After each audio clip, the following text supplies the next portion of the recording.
અને તમે પણ તમારી દીકરીને વળાવો છો ત્યારે ખોટી સલાહ આપો છો કે બેટા ચિંતા ના કરીશ, કઈ તકલીફ થાય તો ફોન કરી દેજે, અમે અડધો કલાકમાં ઘરે આવી જશું, જરાય મૂંઝાઈશ નહીં, સહન જરાય ના કરીશ. એમ રાઈટ? હા કે ના? એ ખોટી સલાહ છે. You are wrong.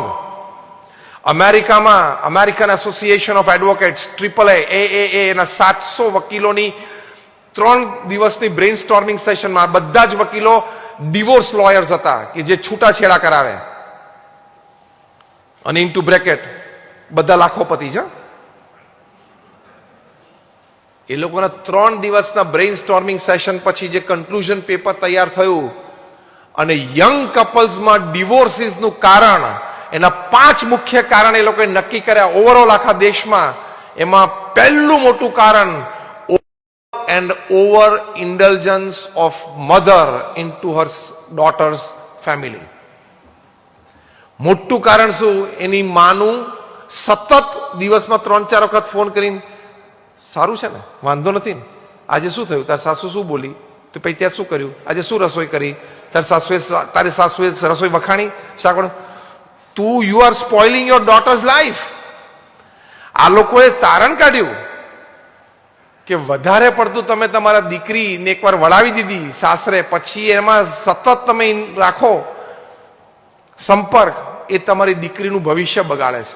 કારણ કે ત્યાં પછી શંકા કુશંકાઓ ચાલે, જાત જાતની વાતો ચાલે, અને રોજમાં વાતે શું કરવાની એમ કહું છું. દીકરીને કહી દેવાનું કે બેટા 15-25 દિવસે, મહિને 1.5 મહિને કંઈક તારી ઈચ્છા હોય તો વાત કરજે, બાકી તું ત્યાં રહે, એડજસ્ટ થઈ જજે, થોડું તો સહન કરવું પડશે. નવું ઘર છે, નવો પરિવાર છે, નવા માણસો છે, એ લોકોના સ્વભાવ જુદા હોય, આપણા ઘર જેવા ના હોય, એના ઉઠક બેઠકના સમય જુદા હોય, બોલવા ચાલવાની રીત જુદી હોય, ખાવા પીવાના ટેસ્ટ જુદા હોય, તો બેટા તું થોડું એડજસ્ટ કરજે, એમ સલાહ આપવી જોઈએ. અને ચોખ્ખું કહેવાનું બેટા થોડું સહન તો કરવું પડશે. બધાએ કરવું પડે. ટોલરન્સ પહેલો જ શબ્દ છે. મારી દીકરીને મેં રાજકુંવરીની જેમ મોટી કરી છે, કેમ સહન કરે? અલે અત્યારે પ્રધાનમંત્રી રોજની 1 ટન ગાળો ખાય છે, તો તાર દીકરી ના ખાય? લોકશાહી દેશમાં પૂર્ણ મેજોરિટી સાથે લોકસભામાં બેઠા છે, પૂર્ણ મેજોરિટી સાથે, તોય ટન ગાળો ખાય છે કે નહીં રોજ? તો એ સહન કરીને કામ કરે છે. એવું શીખવાડવાનું કે બેટા બોલવાના તો મળશે જ, તારે તારો એટીટ્યુડ સ્ટ્રોંગ રાખવાનો.